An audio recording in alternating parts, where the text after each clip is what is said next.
En 1998, frente al acceso de los Tres Potrillos, ese rancho que lucía como un imperio particular, arribó un paquete que ningún progenitor debería jamás destapar.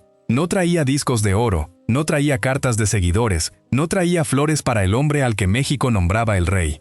Adentro venían 2 dedos humanos, 2 falanges cercenadas de Vicente Fernández Jr., el primogénito que ya acumulaba 121 jornadas en cautiverio, mientras su padre continuaba subiendo al escenario enfundado en su traje de charro, regalando sonrisas al público y entonando canciones como si por dentro no se estuviera consumiendo. Aquel envío no solo dejó marcada una tragedia familiar, también encendió una sospecha que jamás dejó de latir dentro del rancho. Porque durante años se comentó sobre los mochadedos, sobre millones entregados como rescate, sobre llamadas encubiertas, sobre amenazas, sobre una familia forzada a fingir tranquilidad para no condenar al rehén. Pero con el paso del tiempo surgió una interrogante mucho más inquietante. ¿Quién conocía los desplazamientos del hijo de Vicente? ¿Quién manejaba las costumbres, los horarios, los puntos vulnerables de una de las familias más observadas de México? ¿Y por qué, de acuerdo con la biografía no autorizada de Olga Warnat, la sospecha terminó dirigiéndose hacia el interior de la propia sangre Fernández? Hoy descubrirás 4 revelaciones. Primero, el origen de esa fijación de Vicente Fernández por dominar dinero, mujeres, descendientes y secretos, como si toda su existencia pudiera dirigirse desde un trono. Segundo, el acuerdo callado con doña Cuquita, una compañera que durante 58 años presenció infidelidades, chismes y heridas, pero mantuvo firme la imagen del patriarca. Tercero, el episodio de Patricia Rivera y Pablo Rodrigo, el hijo aceptado durante años hasta que un examen de ADN transformó el cariño en una cuenta de $4 millones. Y cuarto, la noche más sombría de los Tres Potrillos, cuando a Vicente Jr. le amputaron 2 dedos y el nombre de Gerardo Fernández empezó a rondar como una sombra que nadie quiso confrontar del todo. Te iré señalando cada momento conforme avancemos, pero antes debes comprender algo. El rey no nació en un castillo, nació con carencia. Y en ocasiones esa carencia, al transformarse en poder, aprende a consumirlo todo. Si esta historia te está atrapando, suscríbete a Artistas al Descubierto para no perderte los próximos relatos que preparamos. Todo empezó lejos de los palenques, lejos de los coliseos, lejos de los aplausos que después lo convertirían en un ser invencible. En Huentitán el Alto, Jalisco, el 17 de febrero de 1940, nace un niño en un hogar donde la escasez no era un término elegante para relatar después en entrevistas. Era una circunstancia cotidiana, muros sencillos, polvo, agotamiento, una existencia sin lujos elementales, sin esa tranquilidad que otros pequeños ni siquiera valoran porque la poseen desde siempre. Se llamaba Vicente Fernández Gómez, pero todavía no era el rey. Aún no existía aquel traje de charro impecable, ni el mariachi acompañándolo, ni las masas coreando su nombre. Era apenas un niño observando cómo la vida se conquista con las manos, con el esfuerzo del cuerpo, con hambre, con temor. A los 8 años, cuando otros pequeños recién descubren el juego sin inquietarse por el mañana, él ya sabía que en su entorno nadie regalaba nada. Tocaba trabajar, tocaba resistir, tocaba endurecerse antes de tiempo. Guarda esta escena, porque el pequeño que crece sintiendo que carece de todo, en ocasiones se transforma en el adulto que ansía poseerlo absolutamente todo. Dinero, tierras, mujeres, descendencia, silencios, respeto, sumisión, todo. Según distintos relatos biográficos, la figura paterna tampoco representó protección, fue oscuridad. Un hombre marcado por la bebida, por la severidad, por una brutalidad que jamás se mencionaba en voz alta, porque en aquel México, numerosas familias confundían el temor con la disciplina. Y ahí comenzó a gestarse la noción más riesgosa dentro de Vicente, que un varón no podía mostrarse frágil, que un varón debía imponerse, que si el entorno te humillaba de pequeño, algún día debías obligarlo a rendirse. Pero la lesión más honda no provino del padre, provino de la madre. María del Refugio Gómez Ponce, la mujer que él veneraba, falleció el 9 de noviembre de 1964, a los 47 años. Y murió en el instante más desafortunado, cuando Vicente todavía no era nadie, cuando aún cantaba donde le permitían, cobrando poco, buscando una ocasión que parecía nunca llegar. Imagínalo, la persona que más amaba jamás lo vio transformado en leyenda, nunca escuchó al país llamarlo el rey, jamás conoció los Tres Potrillos, no presenció los discos, ni los reconocimientos, ni los estadios repletos. 2 años más tarde, en 1966, la existencia finalmente le abrió camino. Tras el fallecimiento de Javier Solís, México le concedió una oportunidad. Llegaron las primeras grabaciones, los primeros triunfos, el arranque de una trayectoria que se expandiría como fuego. Vicente entonaba con una voz inmensa, sufrida, potente, una voz que parecía brotar de una cantina a las 3 de la madrugada, cuando los hombres ya no logran disimular que están destrozados. Y el público le creyó, lo idolatró, lo convirtió en emblema, pero por dentro cargaba una deuda que ningún aplauso podía saldar. La deuda con la madre que no presenció nada, la deuda con el niño humilde que juró nunca volver a sentirse insignificante. Por eso Los Tres Potrillos no fue solamente un rancho, fue una réplica. 500 hectáreas para decirle al pasado, mírame ahora. Caballos de raza, portones inmensos, servidumbre, muros, dinero, dominio. Un territorio erigido no solo para habitarlo, sino para demostrar algo. La sangre también se transmite, no lo olvides.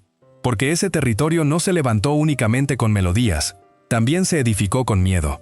Y cuando un hombre convierte su herida en norma, tarde o temprano sus descendientes terminan pagando la cuenta. Se dice que toda familia influyente guarda una puerta que jamás se abre, un cuarto donde se resguardan las fotografías que no se exhiben, los nombres que no se mencionan, las traiciones que se disculpan en público y se cobran en privado. En Los Tres Potrillos, esa puerta llevaba nombre de mujer, María del Refugio Abarca, Doña Cuquita. Durante 58 años fue mostrada como la esposa modelo de Vicente Fernández, la compañera paciente, la acompañante de toda una vida, la madre que sostenía el hogar mientras el rey recorría México, Latinoamérica y Estados Unidos, cantando con una copa imaginaria entre las manos y una multitud genuina venerándolo frente al escenario. El público contemplaba una historia impecable. Un hombre de rancho, una esposa leal, hijos célebres, caballos finos, una familia unida bajo el sol jalisciense. Pero las familias impecables casi siempre requieren demasiada gente silenciosa para continuar pareciendo impecables. Vicente no era hombre de una sola compañera. Eso jamás fue un secreto total. En los círculos del espectáculo se comentaban nombres, giras, camerinos, llamadas a medianoche, romances que aparecían y desaparecían mientras la imagen oficial permanecía intacta. Manuela Torres, Angélica María, Merle Uribe, Patricia Rivera, mujeres que, de acuerdo con distintas versiones de prensa y testimonios del medio artístico, integraron esa existencia paralela que jamás encajaba en las fotografías familiares. Y aquí llega lo esencial. Doña Cuquita no reaccionó como una mujer atónita ante la traición. Actuó como alguien que conocía las reglas del imperio. Cuando le cuestionaron cómo toleraba las infidelidades de Vicente, su contestación resultó más helada que cualquier escándalo. Expresó, en resumen, que él era su esposo detrás de la puerta cerrada. Afuera, ella desconocía sus actos. Guarda esa expresión, detrás de la puerta cerrada, porque en esa frase reside todo el mecanismo de la familia Fernández. Adentro estaba la esposa, adentro estaban los hijos, adentro estaba la imagen pulcra, la misa, el cumpleaños, la mesa familiar, el apellido pronunciado con orgullo. Afuera quedaban las mujeres, los rumores, los posibles hijos, las cuentas pendientes, los acuerdos que se saldaban con dinero y los silencios que se adquirían con poder. Esta puerta separaba dos universos, pero también los vinculaba, porque lo que ocurría afuera terminaba contaminando lo que se respiraba adentro. Ahora imagina crecer en ese entorno. Vicente Jr., Alejandro y Gerardo no crecieron en un hogar cualquiera. Crecieron dentro de una marca, dentro de un apellido que pesaba como una corona y como una amenaza. Poseían caballos, propiedades, comodidades, acceso, protección, fama heredada. Lo tenían todo, salvo una verdad transparente. Porque cuando un niño observa que la mentira no destruye a la familia sino que la mantiene en funcionamiento, aprende una lección terrible. Aprende que la verdad es endeble. Aprende que la lealtad se adquiere. Aprende que la traición solo constituye pecado cuando se vuelve pública. Doña Cuquita fue considerada por muchos como una mujer digna, resistente, casi sagrada por soportarlo todo. Y quizás hubo sufrimiento. Por supuesto que hubo sufrimiento. Ninguna mujer atraviesa décadas junto a un hombre idolatrado por multitudes sin pagar un costo personal. Pero en este relato, su silencio no fue únicamente dolor, también fue estructura, fue muralla, fue protección, fue la columna que permitió que el edificio siguiera erguido, aunque por dentro ya estuviera repleto de fisuras. Los Tres Potrillos no era solamente un rancho de 500 hectáreas, era una puesta en escena moral, un espacio donde se podía exhibir al charro perfecto, al padre orgulloso, al esposo de toda una vida, mientras bajo la alfombra se acumulaban historias que nadie deseaba sacar a la luz. Caballos pura sangre, celebraciones familiares, visitantes distinguidos, cámaras, canciones, homenajes, todo resplandecía. Y justamente por eso nadie quería observar demasiado de cerca, porque si mirabas de cerca, descubrías otra realidad.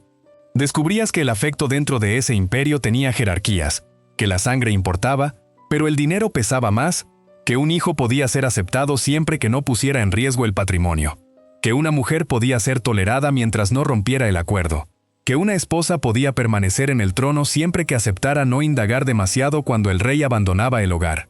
Y ese fue el secreto verdadero. No una aventura, no un nombre oculto, no una noche de camerino. El secreto fue el sistema, la manera en que todos aprendieron a subsistir dentro de una mentira gigantesca, sin atreverse jamás a derrumbarla. Pero los sistemas familiares no se desvanecen, se transmiten. Lo que Vicente edificó con poder, Cuquita lo mantuvo con silencio. Y lo que los padres ocultan, los hijos lo repiten de formas más despiadadas. Por eso, cuando años después una prueba de ADN abrió una fisura en el apellido Fernández, no solo emergió una verdad incómoda, emergió la primera factura de todos esos años de puertas cerradas. Antes de continuar, recuerda darle like y suscribirte al canal Artistas al Descubierto, así no te pierdes ninguna parte de esta historia. Corría 1978, un set de rodaje. Reflectores encendidos, cámaras enormes, cables regados por el piso, gente corriendo de un extremo a otro. Vicente Fernández ya no era aquel muchacho pobre de Huentitán que cantaba donde se lo permitieran. Ya era una figura de talla nacional, un hombre casado, un padre, un charro convertido en símbolo. Y aún así, en medio de la filmación de Las Rasgadas, apareció Patricia Rivera. Era actriz, era joven, poseía esa belleza que el cine mexicano sabía convertir en tentación. Y Vicente, que había aprendido a vivir con una puerta separando su hogar del mundo exterior, cruzó nuevamente esa frontera. Lo que comenzó como un vínculo fuera del matrimonio no se quedó en simples rumores de camerino. De aquella relación nació un niño, Pablo Rodrigo. Y es justo aquí donde el relato deja de ser un mero escándalo de infidelidad y se transforma en una grieta dentro del apellido Fernández. Porque según las versiones que circularon durante años, Pablo Rodrigo no fue tratado inicialmente como un secreto vergonzoso. No fue ocultado desde el primer momento como si no existiera. Al contrario, Vicente habría permitido que portara el apellido Fernández. Habría ingresado al universo de los Tres Potrillos. Habría convivido con la familia, con los hijos legítimos, con esa casa donde todo parecía permitido siempre que no amenazara el poder central. Imagina a ese pequeño creciendo con un apellido que abría puertas. Fernández, un nombre que resonaba a mariachi, a rancho, a televisión, a dinero, a caballos de raza, a protección. Para un niño eso no representa una estrategia legal, eso constituye identidad. Eso significa creer que perteneces. Eso implica mirar a un hombre poderoso y llamarlo padre. Pero en la familia Fernández, el cariño siempre tuvo una condición silenciosa: no tocar el dinero, no tocar la herencia, no tocar el imperio. Durante años esa mentira pudo existir tranquila, como sobreviven tantas mentiras en las familias poderosas, sentada a la mesa, sonriendo en las reuniones, deslizándose por los pasillos, hasta que en 1998 ocurrió el secuestro de Vicente Fernández Jr. y todo se transformó. El temor entró por el portón principal de los Tres Potrillos. Ya no se trataba únicamente de infidelidades, chismes o silencios. Se trataba de sangre, de seguridad, de herederos, de blindar a la familia como si fuera una corporación protegida. Tras aquel golpe, según la información reunida, se buscaron seguros especiales contra secuestros para los integrantes del clan. Y para eso llegaron los exámenes médicos, llegaron los formularios, llegaron las pruebas, llegó la ciencia fría a una casa habituada, a resolverlo todo con dinero y voluntad. Y entonces surgió el resultado que nadie anticipaba. La prueba de ADN habría demostrado que Pablo Rodrigo no era hijo biológico de Vicente Fernández. Reflexiona sobre eso un instante. Años de nombre, años de convivencia, años de haber creído que un niño pertenecía a una dinastía. Y de repente una hoja, un análisis, una conclusión de laboratorio redujo toda esa historia a una frase brutal: no era sangre de su sangre. Para cualquier padre, ese instante habría podido abrir una conversación dolorosa, humana, difícil. Para Vicente, según los testimonios citados posteriormente por figuras como Merle Uribe, abrió otra cosa, una maniobra de borrado, porque Pablo Rodrigo ya no era solamente un joven lastimado por una verdad devastadora, era un peligro. Y Patricia Rivera, de acuerdo con esas versiones, tampoco era simplemente una antigua amante, era una amenaza potencial contra el patrimonio. Cuando Rodrigo alcanzó la mayoría de edad, la posibilidad de una demanda, de un reclamo, de un litigio por derechos o dinero, tocó el nervio más delicado de Vicente, el rancho, la herencia, el control. Y ahí surgió la cifra que lo transforma todo, $4 millones. Según Merle Uribe, Vicente habría ofrecido esa suma para que Patricia Rivera y Pablo Rodrigo desaparecieran de su existencia, de su familia y de su historia. No como un acto de compasión, no como una reparación emocional, como una condena, como un portazo escrito en billetes, como si pudiera expresarse con una suma exacta. ¿Cuánto vale borrar a alguien que durante años creyó tener un lugar? 4 millones para no regresar, 4 millones para no cuestionar, 4 millones para no reclamar, 4 millones para convertir un vínculo en expediente cerrado. Y aquí está lo más tenebroso. Vicente no solo habría pagado para resguardar su fortuna, habría pagado para proteger la versión de sí mismo que México adoraba. El padre robusto, el hombre de familia, el charro honorable. Porque un juicio público habría abierto la puerta que Cuquita mantuvo cerrada durante décadas. Habría obligado a mirar hacia adentro. Habría mezclado infidelidad, ADN, herencia, mentiras y dinero frente a todo el país. Eso no podía suceder.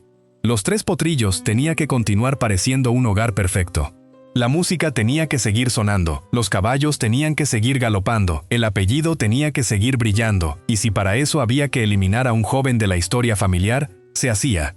Porque en el imperio de Vicente Fernández la sangre importaba, pero el dinero decidía. Y cuando el dinero comenzó a decidir quién era hijo y quién no, la tragedia dejó de estar afuera. Ya estaba instalada dentro de la casa. En 1998, mientras Vicente Fernández seguía cantando como si el mundo no se estuviera derrumbando, su hijo mayor permanecía encerrado en algún sitio que la familia no podía divisar. Vicente Fernández Jr., el primogénito, quien llevaba el nombre del padre como una bendición y como una carga. El hijo que un día abandonó su vida normal e ingresó a una pesadilla que se extendió 121 días. 121 días. Guarda esa cifra, porque no es solamente un número, es una sentencia. Es contar las horas sin certeza de volver. Es escuchar pisadas afuera de un cuarto sin saber si llegan a traerte alimento, a amenazarte o a recordarte que tu vida ya no te pertenece. Es una familia atrapada en su propio rancho, rodeada de dinero, celebridad y poder, pero incapaz de comprar una sola noche de calma. Los captores fueron conocidos como los Mochadedos, un apodo que no parecía de este mundo, pero que retrataba con exactitud el terror que infundían. No eran improvisados, no eran delincuentes de esquina. Era una banda con método, con frialdad, con una forma de presionar que convertía el cuerpo de la víctima en mensaje. Y cuando la negociación no progresaba como ellos deseaban, enviaron la prueba que quebró para siempre la historia familiar. 2 dedos de Vicente Jr. No me detendré en el horror físico. Lo relevante aquí es lo que eso representaba. No se trataba solo de mutilar a un hombre, se trataba de mutilar la seguridad del apellido Fernández. Era decirle al rey que su voz podía llenar estadios, pero no podía proteger a su hijo. Era recordarle que el dinero que había construido su imperio también podía convertir a su familia en objetivo. Y aquí aparece la escena que nadie logra borrar. Vicente Fernández, el hombre que ante el público parecía invencible, tuvo que continuar trabajando, continuar cantando, continuar saludando, continuar levantando la mano frente a miles de personas que ignoraban que detrás de esa sonrisa de charro había un padre negociando con el miedo. El espectáculo tenía que continuar, pero esta vez no por gloria, por supervivencia. Si el país se enteraba demasiado pronto, la vida de su hijo podía correr peligro. Reflexiona sobre eso un instante. Un padre subiendo al escenario mientras su hijo permanece cautivo, entonando canciones de amor, de orgullo, de despecho, mientras en su casa cada llamada telefónica podía representar una sentencia. Esa es la parte que transforma esta historia en algo más oscuro que una crónica policial. Porque el secuestro no solo golpeó a Vicente Jr., golpeó el corazón secreto de los Tres Potrillos. Demostró que la fortaleza tenía grietas, que alguien conocía rutinas, movimientos, puntos vulnerables, que el enemigo no resultaba tan lejano como todos preferían creer. Durante años, la versión pública habló de delincuentes, de rescate, de silencio familiar, de una herida que Vicente Jr. cargó después como marca permanente. Pero más de 2 décadas después, en 2021, la periodista Olga Warnat abrió otra puerta con El último rey, y lo que insinuó resultó demasiado fuerte para ignorarse. Según Warnat, las sombras no estaban únicamente afuera. En su investigación aparece Gerardo Fernández, el hijo que casi nunca buscó los reflectores, el que se movía tras bambalinas, entre cuentas, negocios, decisiones y manejo financiero. Warnat lo describe como una figura oscura dentro del clan y lo vincula presuntamente con Ignacio Nacho Coronel, un hombre ligado al crimen organizado en Jalisco. Nada de esto fue comprobado judicialmente como una condena contra Gerardo, pero la acusación quedó flotando como veneno dentro del apellido. Y entonces la pregunta cambió. Ya no era solamente quién secuestró a Vicente Jr., la pregunta era quién sabía demasiado. Porque cuando una banda logra tocar al hijo mayor de uno de los hombres más célebres de México, cuando conoce el valor exacto del miedo, cuando golpea justo donde más duele, la sospecha deja de mirar únicamente hacia la calle, empieza a mirar hacia los pasillos, hacia las oficinas, hacia las personas que administraban la vida del rey. Vicente Jr. regresó, pero no volvió completo. La familia pagó, el silencio triunfó, y Los Tres Potrillos permaneció de pie, más cerrado, más vigilado, más sombrío. Pero desde ese momento el apellido Fernández ya no volvió a sonar igual, porque cuando la sangre entra en una casa poderosa, no se limpia con aplausos, se queda debajo del mármol, se queda en las paredes, se queda esperando el día en que alguien se atreva a preguntar si el verdadero enemigo estuvo siempre más cerca de lo que México quiso creer. En 2021, un video antiguo grabado años atrás comenzó a circular en TikTok como una chispa arrojada sobre gasolina. Duraba apenas unos segundos. No era una entrevista, no era una investigación extensa, no era un expediente judicial, era una escena cotidiana casi insignificante, de esas que antes se perdían entre miles de fotografías con seguidores. Vicente Fernández sonriendo junto a una joven admiradora, el ídolo cerca del público, el charro accesible, el hombre que durante décadas fue tratado como patrimonio sentimental de México. Pero la cámara capturó algo que transformó la lectura de toda una vida. La mano de Vicente apareció donde no correspondía, y de pronto la imagen del caballero ranchero, del hombre respetado, del patriarca que cantaba como si defendiera el honor de todas las mujeres, se resquebrajó públicamente. No dentro de Los Tres Potrillos, no en un rumor de camerino, no en una charla de pasillo, en la pantalla de millones de personas. Y aquí llega lo importante. El video no destruyó a Vicente por sí mismo. Lo que provocó fue abrir una puerta que llevaba años cerrada. Porque durante mucho tiempo México perdonó demasiado a sus ídolos. Les perdonó infidelidades, desplantes, abusos de poder, frases crueles, silencios sospechosos. A los hombres famosos se les llamaba intensos, enamoradizos, temperamentales. A las mujeres que se quejaban se les tildaba de interesadas, exageradas, resentidas. Así operaba el sistema, pero las redes sociales transformaron la cancha. Ya no bastaba con que una televisora callara. Ya no bastaba con que una oficina de prensa minimizara. Ya no bastaba con que el apellido pesara más que la víctima.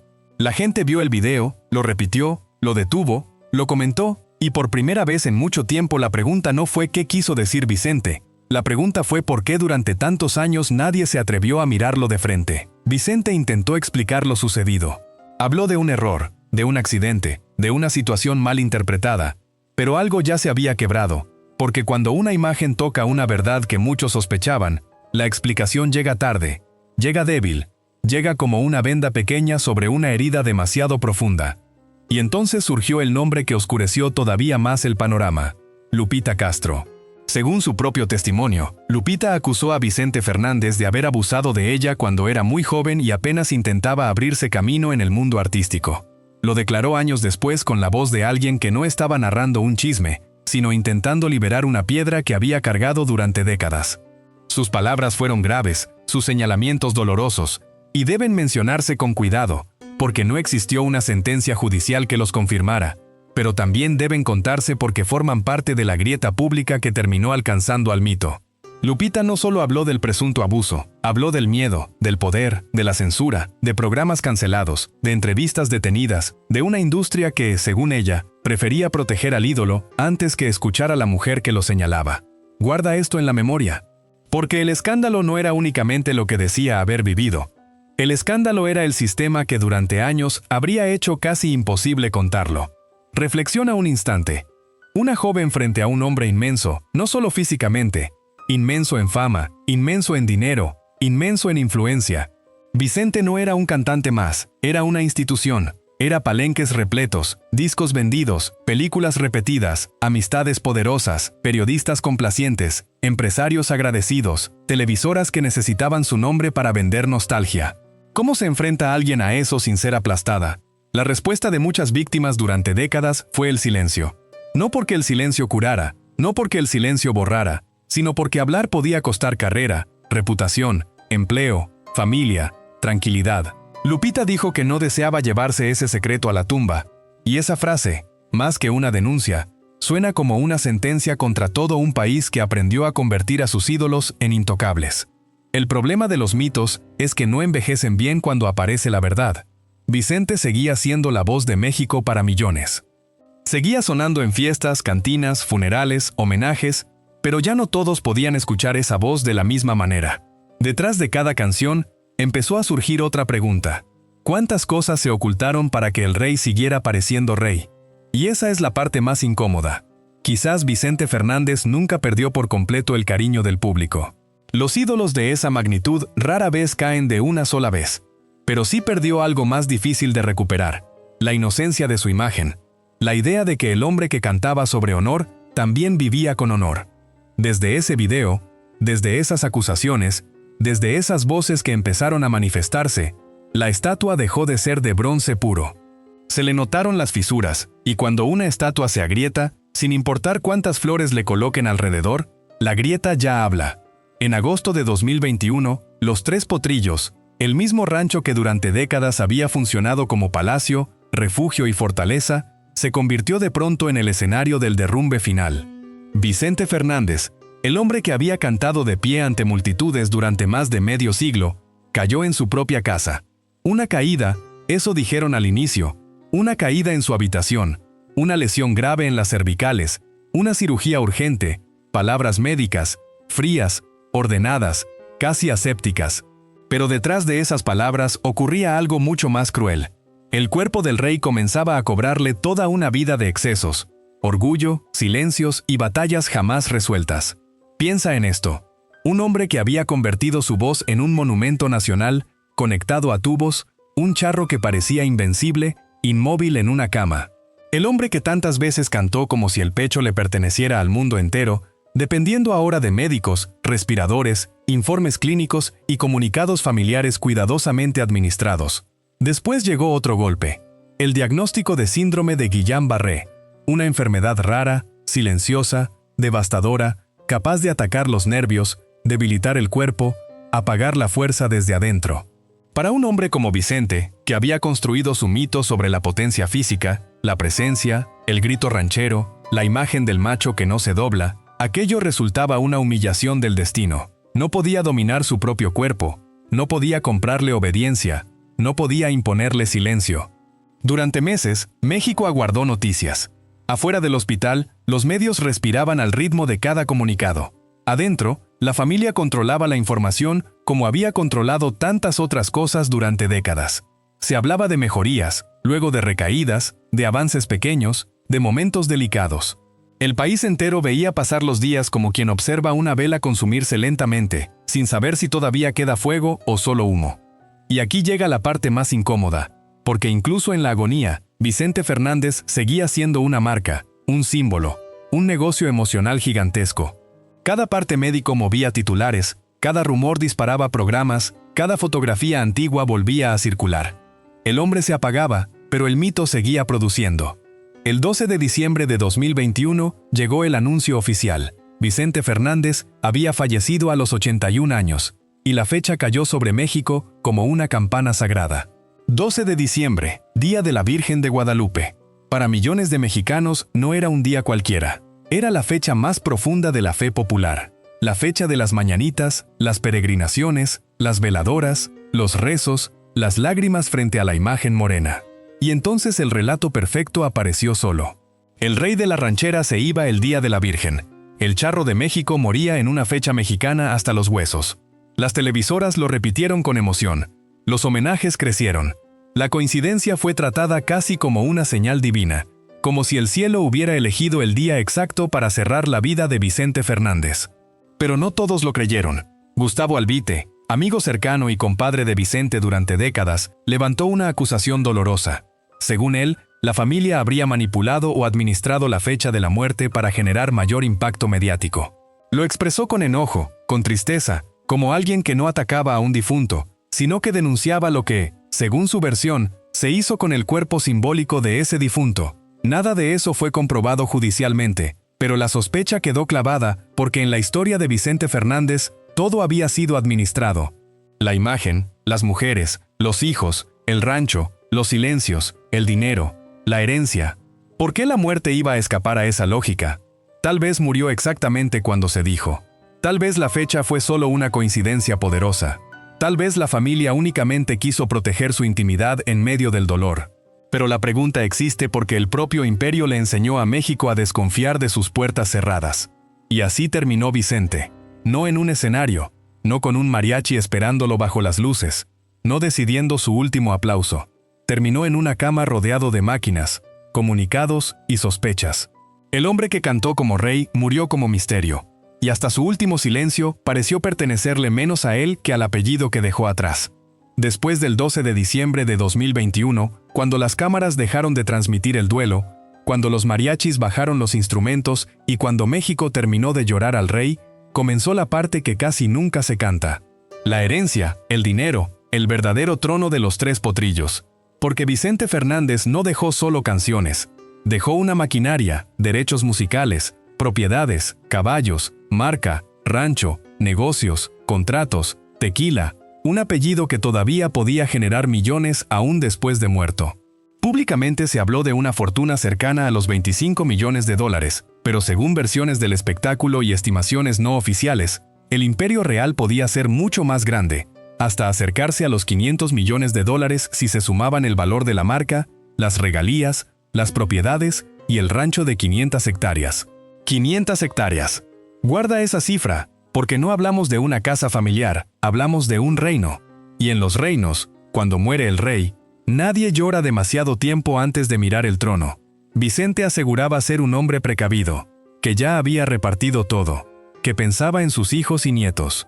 Pero las familias construidas sobre secretos rara vez heredan paz, heredan sospechas, heredan resentimientos, heredan viejas facturas que alguien dejó sin saldar. Vicente Jr. había pagado con el cuerpo, 2 dedos, 121 días de cautiverio, una vida marcada por el miedo. Pero no fue él quien quedó como gran administrador de la sombra familiar. Alejandro tenía la voz, el público, los escenarios, la carrera más brillante de los hijos, pero tampoco parecía ser el verdadero guardián del cofre. El nombre que volvió a repetirse una y otra vez fue Gerardo. Gerardo Fernández, el hijo que no necesitó cantar para tener poder, el que no buscó aplausos porque, según Olga Warnat, perseguía otra cosa: control, dinero, silencio, movimiento tras bambalinas.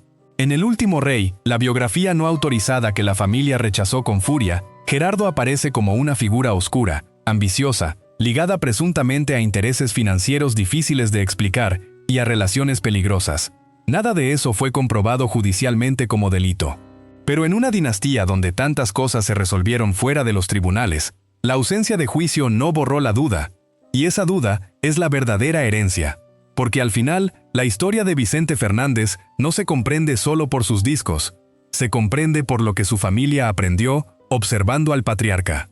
Aprendieron que una mujer podía ser silenciada, que un hijo podía ser borrado con 4 millones de dólares, que un escándalo podía taparse con canciones, que una víctima podía esperar 40 años para hablar y aún así ser cuestionada, que la muerte podía convertirse en ceremonia perfecta si la fecha ayudaba al mito. La sangre también se hereda, pero el veneno también. Vicente construyó un imperio desde la pobreza. Sí, nadie puede negar esa grandeza artística. Nadie puede borrar esa voz. Esa voz seguirá sonando en cantinas, funerales, bodas, fiestas, madrugadas de despecho. Pero detrás de esa voz quedó una pregunta que ningún mariachi puede tapar. ¿Qué precio pagaron los suyos para que el rey siguiera pareciendo rey? Ahí están las imágenes finales. Un rancho enorme donde el silencio pesa más que la tierra. Un hijo que regresó sin volver a ser el mismo. Otro hijo señalado por versiones que nunca dejaron de circular. Mujeres que dijeron haber sido silenciadas por décadas. Una esposa que sostuvo el pacto hasta el final. Y un país entero obligado a mirar la contradicción más dolorosa. Vicente Fernández hizo cantar a México, pero su familia aprendió a callar. Y ese fue el verdadero legado oscuro de los tres potrillos. No la fortuna, no los caballos, no los discos de oro, no la estatua del charro eterno. La verdadera herencia fue una forma de vivir donde el amor se confundió con obediencia, el dinero con justicia y el silencio con lealtad. El rey murió, pero la maldición siguió cantando. Si llegaste hasta aquí, suscríbete a Artistas al Descubierto y activa la campana para no perderte las próximas historias que estamos preparando.